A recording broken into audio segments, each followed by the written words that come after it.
Welcome, everybody. My name is Craig Booth. I'm the founder and principal of Channel Force Incorporated. I am also the host of the Channel Minute blog and podcast. Today, we are going to be walking through the future of, is the future digital selling? And we're going to answer that question. Is it today or tomorrow, or are we doing it right now? So are we already behind the curve? Are we behind the curve, or can we deliver on this now? So I'm super excited about this podcast. With me, you can go to the next slide. We have our all-star panel, and I'll start from, I'm going to go from right to left today. So I'll start with Brent Earlywine. Everybody knows Brent from previous podcasts. He is the baddest man in channels. I've got to say that. I'm going to need a t-shirt. Yeah, exactly. But super smart thought leader in channel.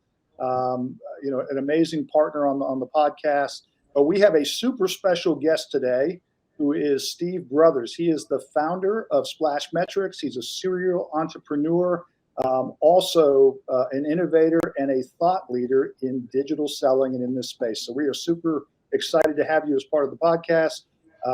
Steve, why don't you give a little better introduction than what I just gave? But we're excited to have you here. Well, thanks. I'm excited to be here. I've watched several of these that you guys have done. Great stuff. Steve Brothers, founder and CEO of Splashmetrics. We're really focused on buyer journey intelligence and making self-serve buying, this digital selling you're talking about, a reality today. There's no reason to be behind the curve, and we're going to talk about how we're going to put you ahead of it. Perfect. Well, let me set this up a little bit for our audience here. So I think, all of us struggle with demand creation. How do we get our message to the market in a way that's succinct, that people can consume, that builds an education and walks people through a really structured process to an end result? I think it's a challenge for everybody in the market. There's so much that's taking place out there. And I think that there's a real change in the way that the market is operating. There's a real change in the way that and the effectiveness of the things that we've done in the past. We're kind of losing some of that effectiveness. So I think that digital selling could be part of that solution, and we're going to explore that today. So again, we're really happy to have you on board, Steve. So from an agenda standpoint, we're going to walk through a couple of things. One, like always, we're going to go through a quick set of topics and panel discussions around a set of questions. So we've got a few things teed up there. We're going to walk through a demo of Steve's Splashmetrics platform, something I'm super excited about, very passionate about. We'll go through a quick summary, a Q&A at the end, and then a call to action. So with that, let's jump straight into our panel discussion. So digital selling, what is digital selling and what are the trends fueling this shift in sales focus? So Steve, I'll start with you on that. If you can help educate the audience here. Yeah, I think the biggest shift, as we're about to see in the statistics we'll go through, is that today's buyers increasingly do not want to speak to sales reps. And so that brings up the question, if that's the case, and we're kind of still playing out our traditional marketing and sales motions, how are we going to sell them? And that's going to be done through digital selling, as we're about to see. So they've told us exactly what they want, how they want it.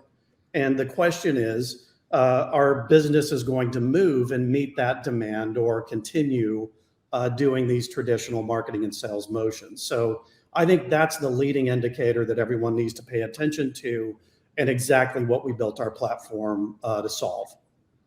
Perfect.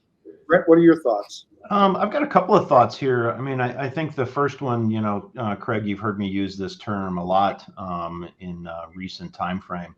I say the game has changed, right? So selling as a process, a tool, a sales motion, I think that has certainly changed in pretty fundamental ways. If we look at this through even our own personal experiences, when we think about we're going to go buy something, right, even on a personal level, do we pick up the phone and want to talk to a live sales rep? No, we don't. What we do is we start doing research online, or we go to a particular site, like Amazon.com, and start figuring out this product, that product, this solution. Do I even understand what my problem is I'm trying to fix? maybe we talk to peers or friends or people that have similar problems. And I think we've seen that shift in business to business kinds of engagement between prospects, customers, and vendors and solution providers, that that exact same dynamic is happening all over the place, where people are, one, comfortable doing kind of their own research, so to speak, and then two, places to find information and sources of information have exploded with online locations for gathering that information. And I've just seen that accelerate in the last several years from a B2B business perspective. So, fundamentally, the act of how do I get the right information at the right time to the right targeted prospects becomes a critical component. And Craig, you and I talked about kind of the whole, connecting that last half step in the logic chain, right, from a sales process. This is the pre-step. Maybe there's a better way to say that, I'm not sure, but up front, right? How am I finding information? How am I getting something that's relevant for me and very specific to me? And I think that's maybe where some of the power of digital selling comes into play. And I don't know that companies or vendors or solution providers can get away with not doing something pretty deep in this space.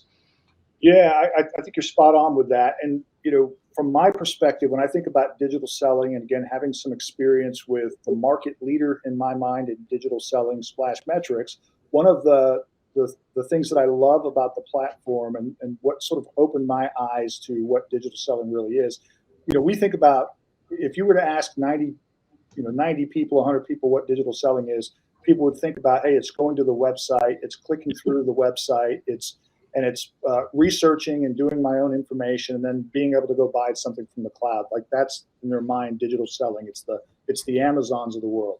But the reality is, digital selling is an education process. It's about taking somebody, giving them an education, and then walking them through a defined sales process that's customized for them every step of the way based on their interaction. So it's a very interactive, dynamic process that's meeting the needs of the buyer as they progress through the journey. So to me, it's quite a bit different than just clicking on a website, reading something. It is really customized, and it's built on a strategy to lead somebody to an outcome. So I love the platform. Let's go to that next one. And again, Steve, I think you had highlighted this earlier, that the consumer is changing, right? And this is a Gartner report that came out. It's a little bit dated. It's I guess a couple of years old now, but it does speak to what people were looking at in the past, and kind of where digital selling was heading. Do you want to speak to this at all? Or? Yeah. So I think Brent's point about a more consumer type experience of buying is exactly right on. And your point about it's no longer, this can't be done with just your website. Yeah. It can't be done with traditional content because, as you mentioned, that conversation, the sales conversation and education needs to happen while we're interfacing with these buyers through content. And so, I think what you're seeing here about millennials specifically, we're going to drill down on this a bit more in a moment. But again, they're not wanting to engage in this traditional sales model. And even though this is 4 years old, that's just accelerating. And so I think back to the earlier points of, I don't think you can afford not to address this problem if you're going to succeed moving forward. Yeah, I'll add a couple of things to that, Steve. I mean, when I was at a major software vendor that was in the unified communication space, we did a heavy focus based on generational shifts of a mobile first strategy in how people wanted to communicate. And I think that's underneath some of this. Yeah. The other thing that I'd say is underneath that, and it's probably worth calling out a couple of times, is millennials as a generation typically want a personalized experience. So not only do they want to be able to get it anywhere, anytime, but they also don't want just a static piece of information. They want something that's very specific to them and what they're after and their particular problem. And you're right, that trend not only has accelerated since this came out, but I fully expect it's going to continue to accelerate. And that is absolutely what I'd label as the norm and no longer the exception on how they find it, where they find it, and what it should look like when they get their hands on it. Absolutely. Yeah, you get the next slide there, Brent. So, again, going back to this Gartner report and what they were looking at, 4 years ago, and the way that people were interacting and where they were going to get information, you can see that a lot of this information, no matter where they were in the journey, the sales rep was pretty heavily involved. But you can also see that trend of everybody sort of moving into the website and looking at digital, interaction in order to educate. So I think Gartner was right on as they were looking at this, and we're seeing this play out in real time today, 4 years later. But Steve, any comments on this slide or any thoughts? Yeah, a couple of observations on this. So first of all, this mindset of, back to Brent's point about, these buyers researching these products that they're looking at, B2B products, B2B solutions.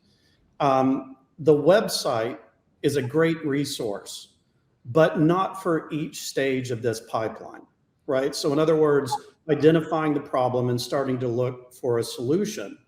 As you start looking at requirements building, supplier selection, this Gartner ABM model, then you have to think about what would a sales rep be discussing with these buyers in each of these stages.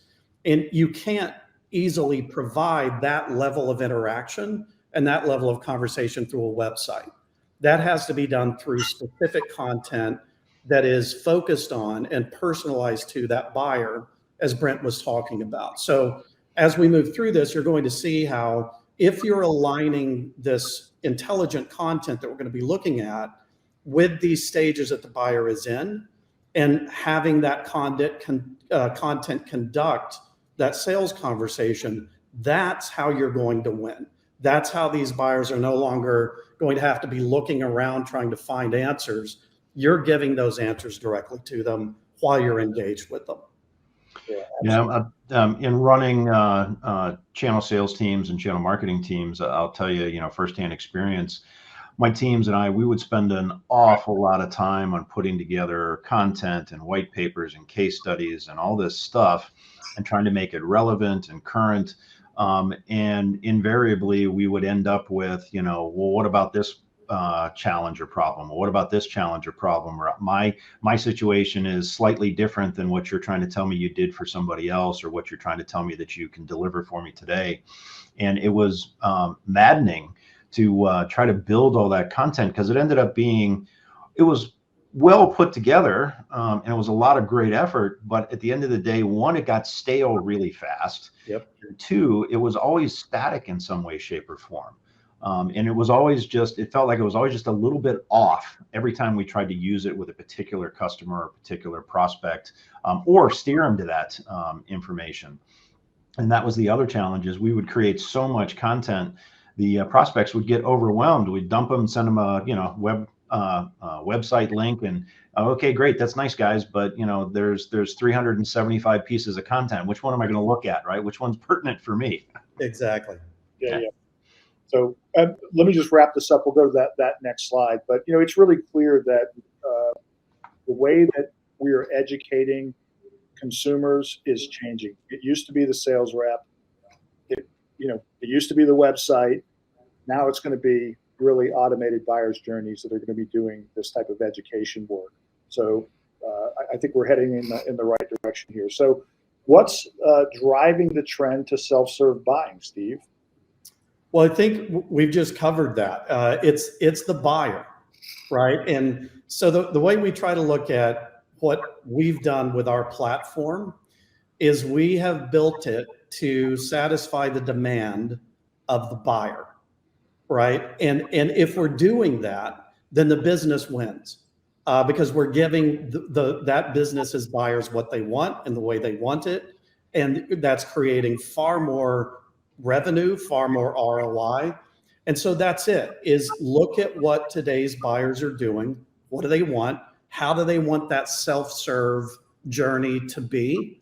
And then deliver that. And that's what we focused on with our platform. Yeah, absolutely. Yeah, another big dynamic that we've all seen, I'd say probably in the last 10 years, and again, maybe a little longer, but it's accelerated as well, is the way things used to be purchased before is, somebody would define a project, define what they wanted to buy, and then when it came time to actually do the purchase, they'd hand it off to a purchasing group, and then the purchasing group would get 3 quotes and beat everybody up and get discounts and prove their worth inside of a large organization that they were delivering value in that process. And now, and in recent years, you've seen the power of purchasing shift to line of business owners or people that own a particular piece of the organization. And to me, this is another big driver on what's driving that trend to self-service, because it's not a purchasing department anymore. If I run a group inside of an organization, I'm probably now empowered to go find something that's a solution to a problem that I have, and I'm going to hold budget and I can spend that budget. And therefore, I'm not handing it off to a purchasing group. And I don't want to talk to a salesperson until I'm really deep into my evaluation phase on trying to find solutions and answers to my particular challenge. Yeah, and I think the last thing that I would throw in there as well is I think that the way that we are packaging products with, software as a service now, and Amazon is the way we go out and we shop. Everybody's buying online. Like, everything is moved towards this online experience. And I think that's also moving people away from the traditional sales rep conversation. And the deeper that we go down that path, the more that we need more sophisticated ways to educate that consumer and to lead that consumer to the right choice. So again, I think there are lots of trends that are lining up for this sort of digital selling revolution.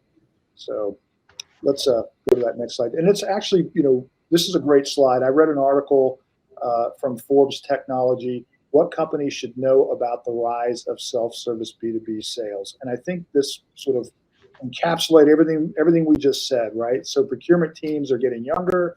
Millennials are used to buying things online. Think about, how many apps we've bought on our iPhones and our Samsung phones over time, where we're spending, $2.99. We don't even think about it. We just click it, we bring it down. We're just used to consuming technology and consuming content that way. So today's buyers are used to buying online. They're used to making quick purchases. Today's buyers are trying to get more done in less time. I thought that was a really interesting concept, that everything's speeding up. How do I shorten the sales cycle? And I know, Steve, you're going to talk quite a bit about that with what we can deliver with Splashmetrics. And then buyers are embracing this sort of self-service tool. And again, it's all about this underlying technology is allowing us to do things we were never able to do in the past. So I feel like there's this confluence and convergence of a lot of great things that are leading to this digital sales revolution. But Steve, any comments on this or thoughts? Yeah, I love this slide. I think first of all, it shows the outcome. We were looking at a couple of Gartner reports from a few years ago. Well, here's the evidence today, right? So I think it shows us that this curve we've been talking about, it's here, and it's time to move on it. One thing that I want to point out, number 3 here, too, that buyers saving time, getting that personalized information. It's not just the underlying technologies, it's also the underlying processes, right? So looking at what you as a business are doing, how you're setting up your ops, your marketing teams, your content teams, sales teams, operationally, to deliver on this in addition to just meeting out the technologies, right? So I think you really have to pay attention to each of these areas, make sure that you're bringing them all together strategically so that you can execute exactly what these buyers are looking for. As a Gen Xer, maybe I'm starting to feel a little old that now that almost half of the B2B businesses, the millennials, hold the purse string. So maybe it's illustrative, right? So Steve, to your point that, we've been talking about some of this, we've been using the term generational shift for a lot of discussions inside of sales and high technology and what that means practically and what that's going to create for outcomes. But seeing that it's not only here, but it's very much a very large factor and will continue to be a large factor just in what people are used to and how they want to consume content, how they want to go through a process and what their expectations are as they see it. Another thing I was going to call out earlier and I didn't get to it was, there's not a lot of patience either. So if it's not personalized, if it's not relevant or super relevant, if it's not immediately available, well, guess what? That prospect is going to move on to the next guy or gal because you're moving too slow or you're not giving me what I really am looking for. The patience to click and keep on moving. I mean, we're now down to, seconds and minutes. They're not going to sit there and go, okay, I'm going to spend 20 minutes digging through trying to find it. They just don't have the patience for it. That's right.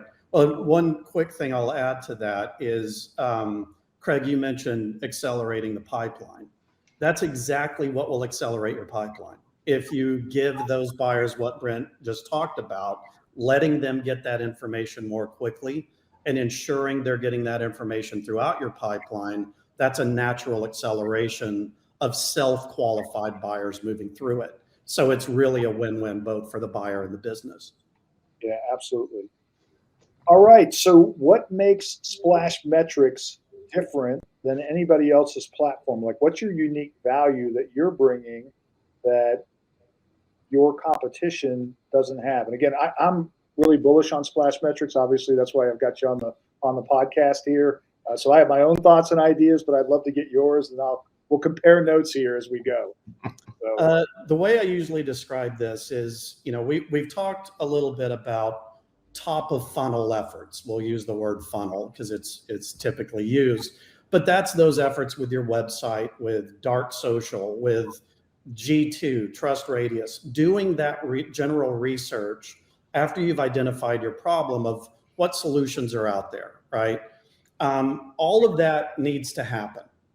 But as we're about to see what happens when that buyer engages with you as a vendor, as a business with that solution, that's what we call the last mile of their journey. They're already in your sales pipeline at that first touch. So Steve, do we want to, I think we have a diagram. Do you want to go to that? Yeah, I would go to that next slide. Yeah, there you go. Okay. There we go. Yeah.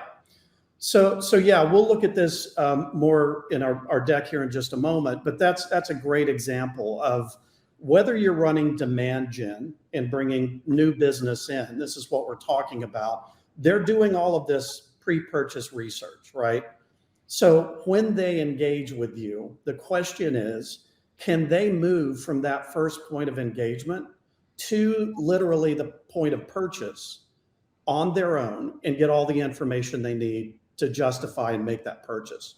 And in most cases, the answer is no, because of the sales and marketing divide we've always talked about. Well, that's what we built Splashmetrics to bridge, is that literal divide. And we'll look at how we do it in just a minute. But yeah, as you can see here, it's building and staging content that answers those questions your buyers have at each of those selling stages. That's what we were looking at in the graphic before. So that stage-aligned sales content, having it, as Brent mentioned earlier, hyper-personalized to every buyer that comes in, answering their questions. And then having these strategic interactions that we'll look at that gives the buyer the information they need, but also gives your sales teams buyer direct data as we see them moving through that pipeline. And then finally, I'll point out what's critical here is good strategic planning and analytics for this self-serve journey. So knowing what content to put in each stage, what those interactions should be, how ops teams, marketing teams, sales teams, how they're all going to come together to support and run this motion. All of that's involved, and that's what we built the platform for. That's great. So, Steve, if you don't mind, I just have a really quick question for you on that particular piece. So it sounds like, process, platform, content, and then disparate groups, sales, marketing, operations, right? All needing to kind of come together for a more sophisticated or intelligent, mapping of that journey. So, and it's a statement and a question at the same time. In the past, maybe old world, we would just, leave it to or dump it on or ask the marketing team to kind of, okay, put some stuff together for us. And sales guys and gals would go, okay, I'm going to take my, pretty new slick and I'm going to go put that in front of a prospect and cross my fingers I get to a quote and get something closed. So how much, I guess the question becomes, how much of a shift in thinking needs to take place inside of organizations to get that alignment and connection between the groups and the operations to actually do that, all connecting it together. I don't know that I'm saying it very well, but I know there's a question there. No, I understand exactly what you're saying. And I'd say that shift largely is already happening. I think ABM specifically changed that game, where sales and marketing have to work together more closely for targeted accounts, right? So those conversations are already happening. The problem is having a tool set that not only allows that conversation to get more specific, but then uses that strategy to drive these content experiences directly through intelligence. That's what's been missing, because those conversations, as you've noted, either they're siloed or they happen on a whiteboard or just flow charts, right? And there's nothing actionable out of that. And that's one of the most critical things that we've automated, is helping doing the heavy lifting of that planning, of that collaboration cross team, and then literally tying that directly into these buyer experiences through this content. Yep. Perfect. All right. Well, I think we're going to shift gears. So let me stop sharing, and then I can hand it over to you, Steve. You got it. So let me pull this up, and we'll start here with the deck. And we've covered a lot of this already in the stats we've already been through. So I'll just move through this really quickly. You guys feel free to jump in and stop me anytime. But as we've been talking about, we've built Splashmetrics as the digital selling platform for today's self-serve buyers. And as we've talked about, that happens through aligning your marketing and sales teams to what buyers are demanding today. We've worked over the years with many different enterprise companies. I have an agency called Watershed 5. I think we looked at that at the beginning, building this kind of content for companies, and seeing these pain points over and over led us to build this platform. And so from this work, for example, working with CA Technologies, we were able to show them a 50% plus decrease in their customer acquisition cost. So again, getting to market more quickly with a more solidified plan, accelerating that pipeline, less reliance on heavy sales motions, all of that combines to really start reducing CAC. In addition, with this type of content we're about to look at, you're seeing 8x plus more buyer engagement with this content than with traditional content like PDFs, or even interactive content like websites or microsites. And then finally, what you're getting, and this is really one of the biggest things we offer, is 100% more buyer intelligence. And we'll look at what that means. But again, as your buyers are interacting with this content we're about to look at, all of that information is flowing directly into your CRM. So sales now has at their fingertips data on these buyers that have never before been possible. So that's what we deliver from a value standpoint. We've already talked about who the buyers are and what's driving the need for a platform like Splashmetrics. And we see even here that these numbers, again, are growing. By 2025, those millennials make up 75% of the workforce. 73% are already involved in purchase decisions. But this next one is the big one. 44% want zero sales interaction. So that is what's really driving this need to change the way that we sell to today's buyers. And so we talked a little bit about this before, about how they're wanting to purchase, and we went through this, and so I won't belabor this point. I'm going to jump in real quick, you don't mind, Steve. If you go back to that last slide, I'd say probably 44% is maybe a low number. I think it is. People are being nice. Yeah. All right. So then just a couple of things to point out here. We looked at this a moment ago in the previous deck, but we talked about how these buyers are doing this research on their own now, right? And we see that they're doing up to 80% of that pre-purchase research before they ever reach your website, right? So then when they're here, when they've identified you as a solution, then they're ready to engage in this sales journey. And so what typically happens is they're going to come in here and want to see some type of content to learn more. And let's spend 2 seconds there, if you don't mind. And I did some research at my my previous company, and we spent a lot of time on this kind of the pre-engagement section of the process, right? So where do people go to either clarify what their challenge is or start to gather information, at least get some steerage on where they might want to go engage with somebody. And we found a fairly significant percentage was peers in the marketplace, somebody that had done a similar project, right? So it wasn't even, looking necessarily at a website. It was person to person interaction to go, hey, Bob, hey, Sally, hey, Ted, do you have the same challenge? That kind of interaction was critically important.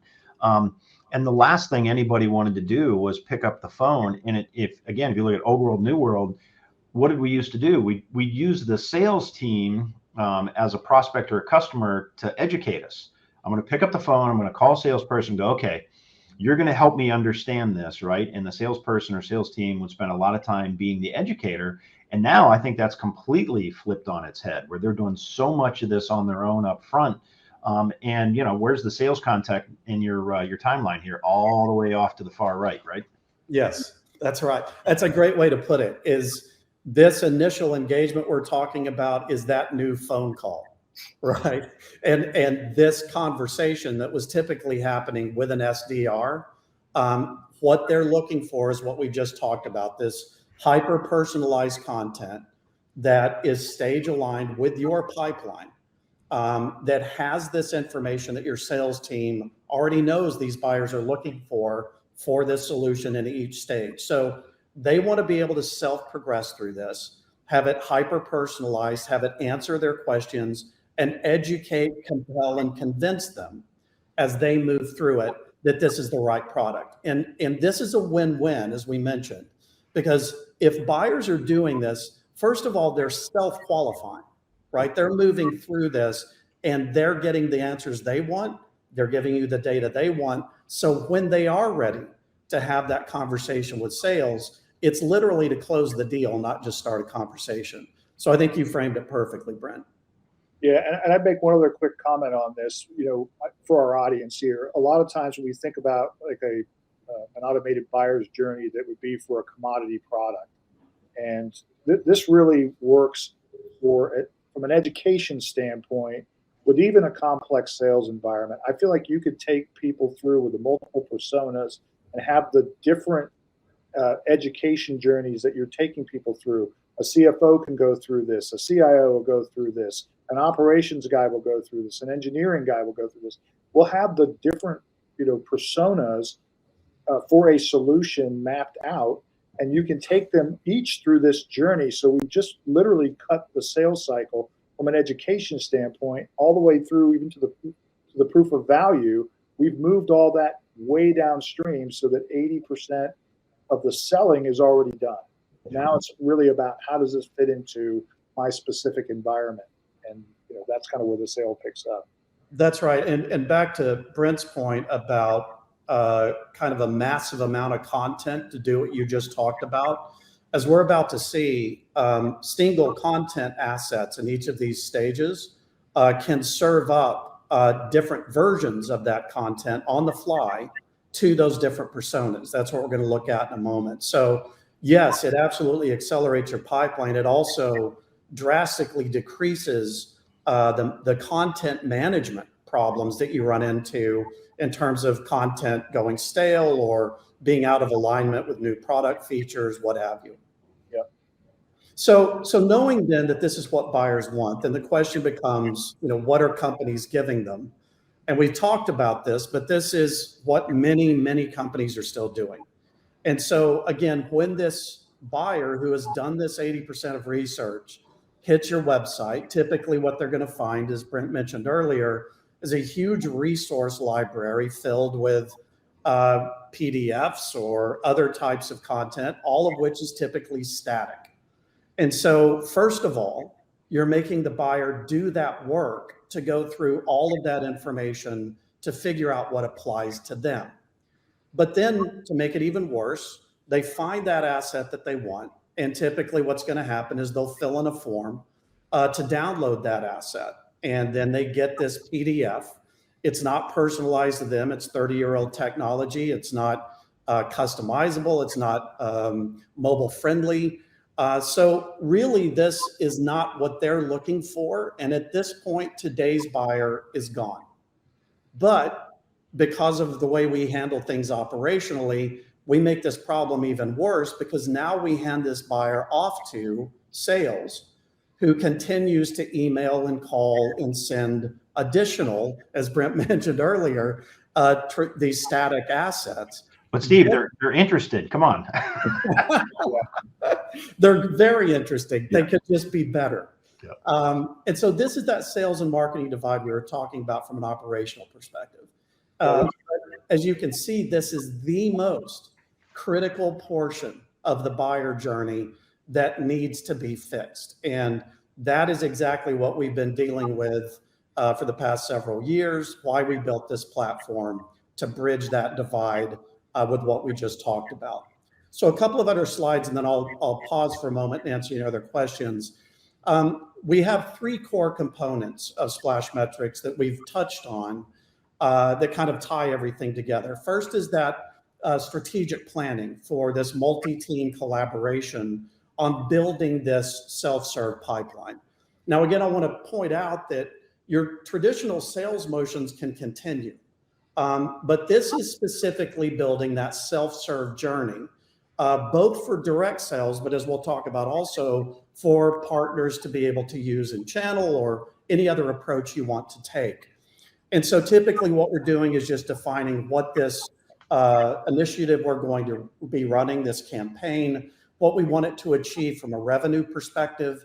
Splashmetrics, as you'll see, automatically builds out all of your downstream KPIs, benchmarks, and quotas so that every product area across an enterprise will know exactly how many customers they need to push through these stages to reach the overall revenue target. So everything is fully customized to every team using this.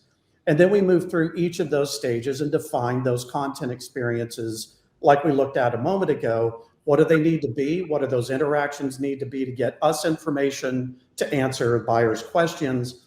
Then from that planning with one click, our AI then drives the Splashmaker content to deliver those different versions and different experiences we just talked about. But even more importantly, it ties all of this into your MarTech stack. So this information from the strategic plan, plus the buyer data information that we're getting with these buyers, all of that's coming directly into your CRM in real time. So sales knows exactly where these buyers are in their journey, what their information is, and how to best nurture them to continue that cycle. And then finally, our AI ties all of this back into Splashmetrics for 360-degree self-serve pipeline analytics. So this really gives you a view of what you simply don't have today. When you start running self-serve, how do you measure it? And these are the analytics that we provide. So those are the three core components we'll be looking at in a moment. Last slide is that I want to point out that this works on both sides of the sale. So for example, whether you're running lead gen, demand gen, or even ABM, bringing new business in, this works very well for that when they're doing that research, right? But it also works with cross-sell, upsell for your existing customers. What new features, new products, new add-ons could they take advantage of? Again, that information is communicated through content. So giving both ends of your sales play that personalized journey helps both pipelines for revenue. 24/7, 365, you're always selling. So I'll stop here, answer any questions, then we can look at the actual content. Well, I think we should jump into the demo. I think that's really important to show our audience the actual platform and what it can do. And while you're doing that, Steve, just a reminder for folks that are on the call, if you have any questions, put it in the chat area. We'll take a look at it. If we can't answer them live, we'll certainly get back to you on email and answer the questions. So just dump your questions into the chat. Go ahead, Steve. Cool. So what we're going to do then is let's start by looking at this side of our sales play where these are new buyers that we don't know. And so with Splashmetrics, in this first stage, getting these buyers to our website and telling them, hey, we've built you a personalized journey that will specifically answer your questions. When they move into that flow, this is what they would get. Typical form. But in this case, this is not a traditional form. What you're doing here is personalizing this content to you.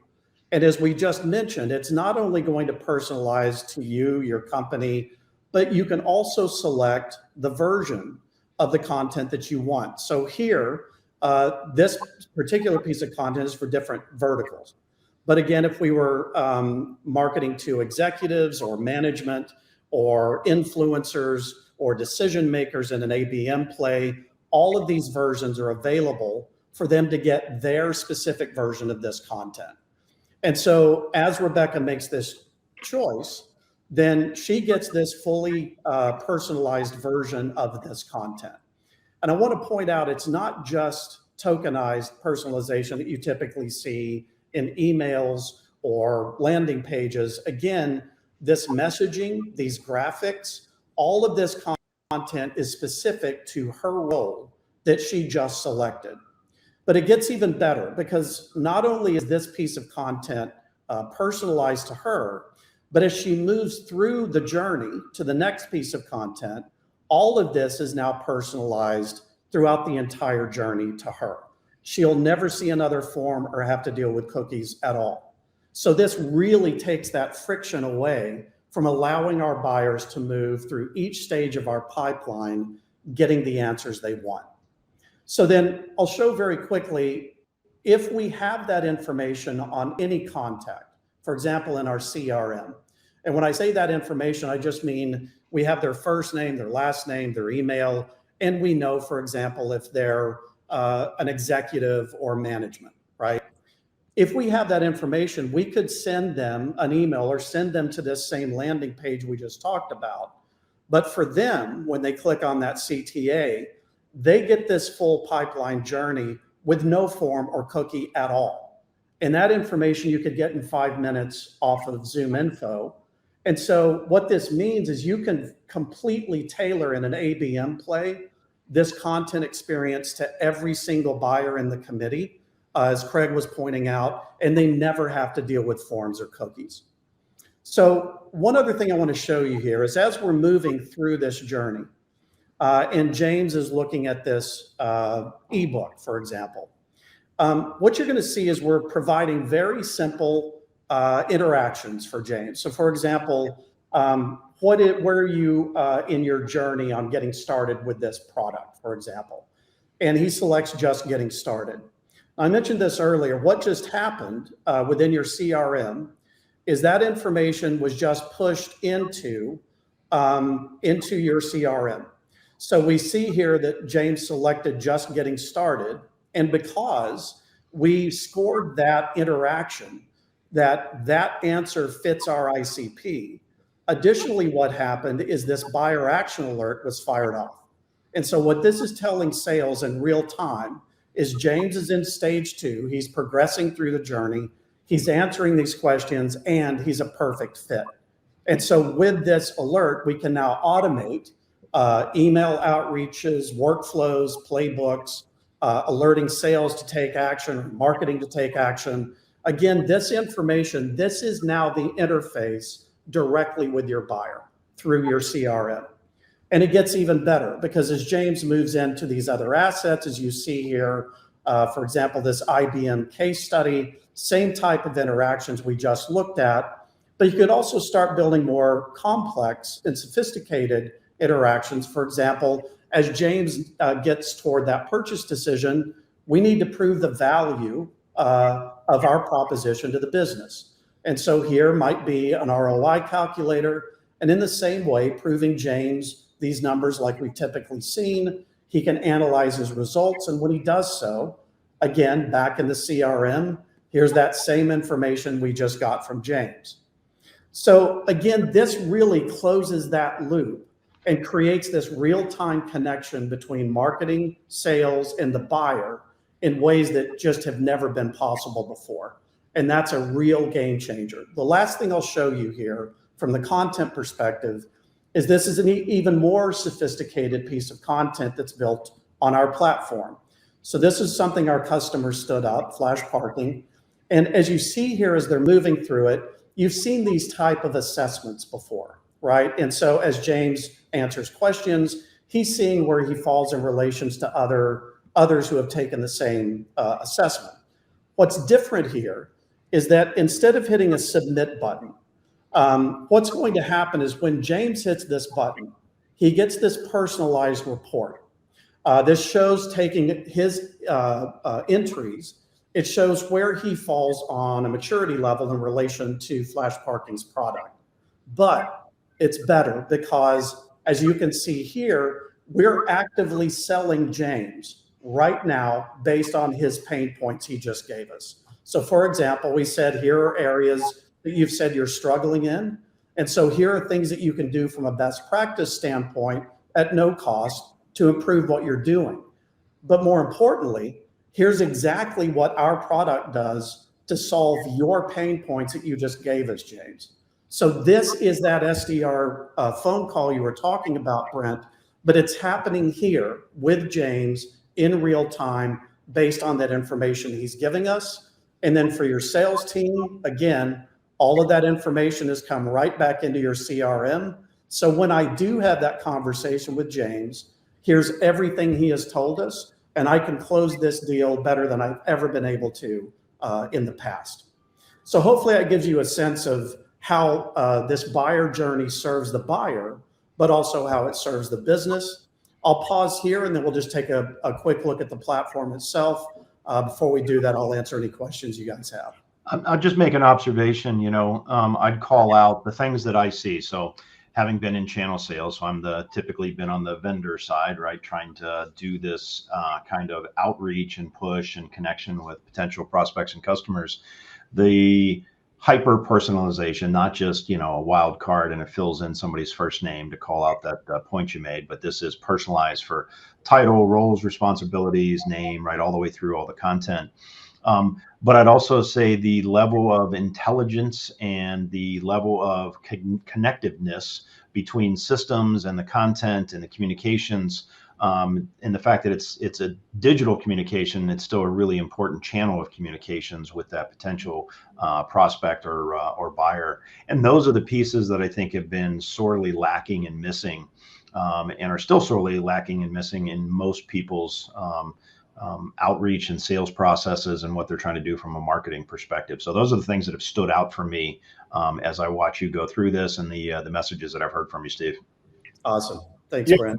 And let me jump in here as well. So I think this is really super unique in the sense that it is intelligent content.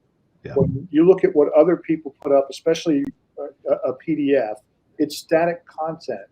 When in your first ebook, when you had that first Ripple widget that you had up there, one of the things that I find really compelling is that as you answer that question, I know that data is going back to the CRM, but you also have the ability to change the content right beside it based on how somebody answered that question. So the journey can be changed dynamically based on the answer to people's questions. And I think that's really super compelling because it's how people think and it's how we process. Hey, I answered this question this way. Now here's a relevant piece of content that takes me deeper into this journey. So I think it's a really unique and compelling product and solution set that you have. And I also, as I think about the partner community, one of the biggest issues in the partner community is partner-led demand creation.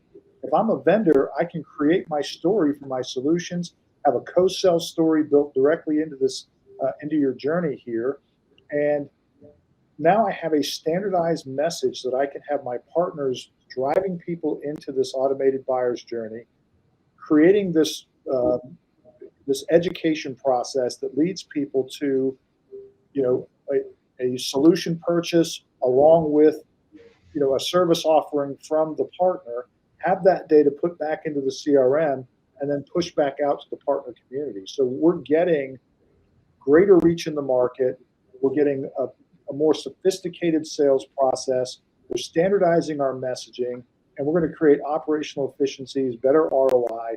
I just think this tool is second to none, and I think this thing is going to explode. So, well, that's music to my ears, Craig. Thank you. yeah, no issues. So, well, yeah, and I think you bring up a good point of there's really no limit on what this content can do. We haven't built kind of canned content, right? So you literally, as you just mentioned, making changes in the subsequent sections of the content with these selections, just like we saw here with this report, right? If James went back and changed these answers, he's going to get a different report. So that's exactly right. Is that's the only way really to make this that two-way conversation that buyers want. Yep. Super exciting stuff. Cool. Well, let me just very quickly, I know we're getting a little short on time, so let me just quickly wrap up with just the platform side of this. We've walked through the content and how it connects into your MarTech stack. But I think as you start to see the power of this, you understand the need for a good, intelligent engine that's running it, right? And this is that planning component and the analytics component that we talked about a little earlier. And so I won't drill down too deep on this, but just very quickly within the platform to show you how this works. Under our managed component, we've built Splashmetrics to be able to customize to virtually any sales or marketing model you may be using. So for example, we've been talking about the ABM Gartner model, and you can set up this plan to work exactly with that, or Serious Decision or Spin or Salesforce Lifecycle, whatever you want to set it up, right? That way everybody in the organization is speaking the same language. And then a few of these pieces that I'll just point out as we move through. As I mentioned, everything in Splashmetrics is revenue driven. So in other words, if I come in here and enter this revenue target, let's just change that, for example, to 15 million. And what you're going to do is you'll see all of these numbers begin to change. And so Splashmetrics, as I mentioned earlier, automates the heavy lifting by building that exact pipeline schedule or velocity we're going to need to see to reach this revenue target in the timeline allotted for the journey. All of this is customizable. But again, Splashmetrics helps you do that heavy lifting of knowing how many buyers are we going to need to push through each stage in order to reach those customers we're going to need for that revenue. So that's how Splashmetrics does that heavy lifting throughout. It's not only doing those calculations here, it's showing you what you're going to need to do in each of these stages for every product area, every division in an enterprise. So it customizes all of these quotas for everyone throughout the organization. And then we're defining objectives, as we talked about earlier. What are our top level business and marketing objectives we want to achieve? Who are our buyers? So again, in an ABM play, maybe we want to target a decision maker, influence an end user, right? What are their needs and solutions? This is where we start building out the messaging specific to all of these across all of our product areas. What channels are we going to use to reach them, and how do we want to measure those? And then how are sales and marketing going to align? Because again, we know that these buyers are self-qualifying, which is a brand new way that we need to work. Yep. And so marketing and sales need to be very vigilant on how they're nurturing those buyers through the pipeline. Craig, did you have a point? No, I mean, it's music to my ears. As I look back at this, I mean, everything that we're doing is data-driven structured performance, and you're building a data-driven model that structures the performance all the way out to ensure that you're, meeting the goal and the target. It's the exact same way that I've built my tool set. It's all about putting in numbers, understanding what we have to do at what stage in order to achieve the outcome we're looking for. You've got this planned out in a really sophisticated, nice, easy way to follow. And then it builds at the end of it, when you have the metrics, you have it all kind of, put in place, it creates the plan for people to follow. I think it's really straightforward, logical, and it's amazing. So, Brent, anything you would say on that? Yeah, I feel like we need to come up with, or you need to come up with a better term to describe it, right? So I don't know that the words we've been using are big enough to really describe, an embedded level of intelligence and hyper personalization. That's the only way I think we can get this across to folks, is to understand, again, this is another step above where maybe people are today. Maybe they're doing some personalization, maybe they're doing, some level of, and when I say intelligence, just, being smart in process and delivery and operations and what have you. But the level of intelligence and personalization here, I think, is, again, another big step up above where most people are at. And this is where people need to be, because, our earlier point on the call, that this is what the buyers or the prospects, that this is what they're expecting. This has almost now become, even though this is another step up where people are today, this is what the buyer is expecting, is table stakes, maybe is how I would put it. Yeah, where we have to be, as otherwise people are just going to move on and go do something else. Well, and let me jump in one more thing, because you bring up a good point here, Brett. What are people doing today? The sophistication in marketing today is, I know that you went to my website and I know you spent 3 minutes looking at this page. And you downloaded this PDF. You downloaded this PDF. And so now we have an alert that says, hey, go, find this person, dig into this account. And I can tell you, in my previous roles, we used to get data that would say, hey, Coca-Cola was looking at the Wi-Fi webpage for Juniper. And so everybody's jumping in to go out to Coca-Cola, figure out who that was. Why were they searching that? This solves all of that. You're not getting that, hey, they went to the web page and they just sat there and they looked at something and read it. You're getting this is my budget. This is my problem. This is why I'm here. This is what I'm looking for. This is what my outcome needs to look like. You're getting all of that data, and that allows for an intelligent conversation from a sales rep at the end of this to help close a piece of business, or that person can go and self-purchase if it's front-ending a product that can be purchased on the web. So I feel like it's super, it's a better product than what's on the market today, tenfold. So I love what you're delivering here.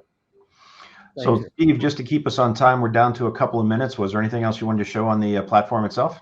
Yeah, last thing I'll show is just spend 1 minute looking at this. So we've set this up. We have our buyers moving through it. Craig just talked about the measurement side of this.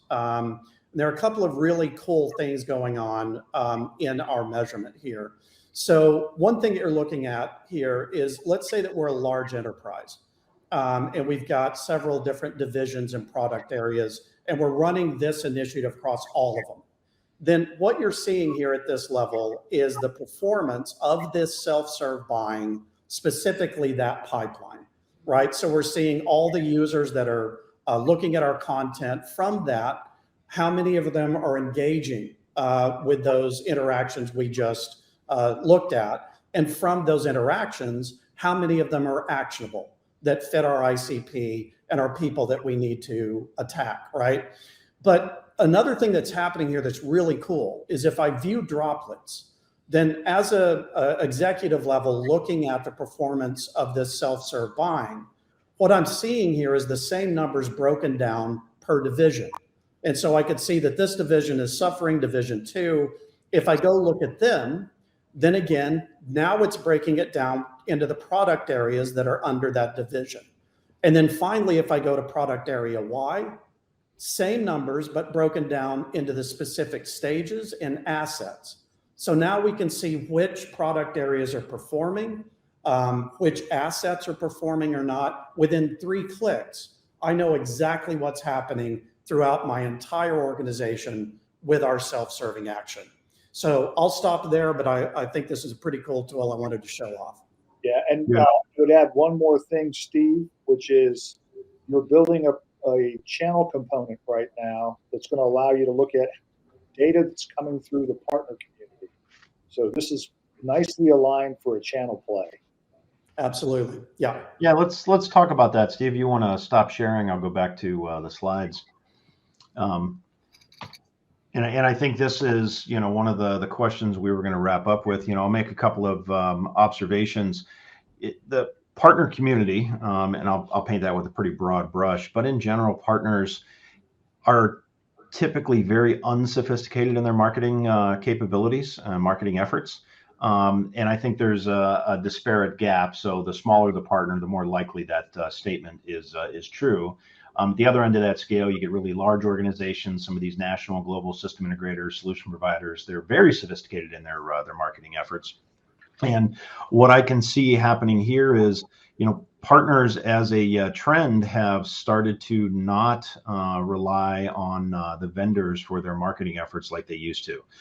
So as a channel salesperson or leading a channel organization, we would put a lot of content and then we would allow that to be customized, still in a static matter, but for our partners to leverage and use and slap their logo on it and put their name on it and then send it out, put it on their own website. So to me, I can see a path here, not only as a vendor or a provider, software as a service company, what have you, doesn't matter, being sophisticated and using this kind of platform and capability myself as a vendor, but I can also see us, if we have a channel organization, to make this capability available for our sophisticated partners to do the same thing. So then we get consistency and repeatability of message and delivery of message, personalization of message, as well as intelligence in the process. I could also see, even moving forward, some of these large system integrators maybe even wanting to do this independent of any vendor, because a lot of them now have shifted to where they want to talk about their own intellectual property and their own branding, independent of any vendor that might be part of their solution kind of in the back end. So I could see that really starting to show up as a potential trend of people that would want to consume and use and leverage this kind of capability. So I think there's a very significant channel play, both at the vendor level and vendor with the partner, and also at the partner level, independent of any vendor. Yeah, I think you're spot on there. And I'll just close it out with this. Steve, this platform really solves the attribution issue of the partner. It solves the education issue of the customer for the solution, and it solves the enablement of the partner issue. The partners can use this as an enablement tool, so they're better served at selling. The customer gets that dynamic content, so they understand the value proposition and how a solution is going to fit their specific needs and requirements. And we can align the partner seller back to an outreach through a splash page. So I feel like you've kind of solved 3 of the big issues in the channel with this solution set. So I think it's really, really nicely done. So let me just sort of close it out, because we are coming up. We're right on 1 minute left, so we're staying on track here. But what I would ask the audience, if anybody that is interested in learning about a next generation digital selling tool, reach out to Steve Brothers over at Splashmetrics. You can reach out to Brent or I as well. We're fully aligned and engaged with Steve, and we're super excited. This is where the future's going, and time to get on board. This is how we're going to be selling through the channel and through direct sales. So thank you, everybody, for spending time. Steve, thank you so much for taking your time to share your story with us. And Brent, as always, appreciate you. So thank you so much. Thank you, Steve. Thank you, Craig. You have a great day. Guys. All right, bye. So we can stop.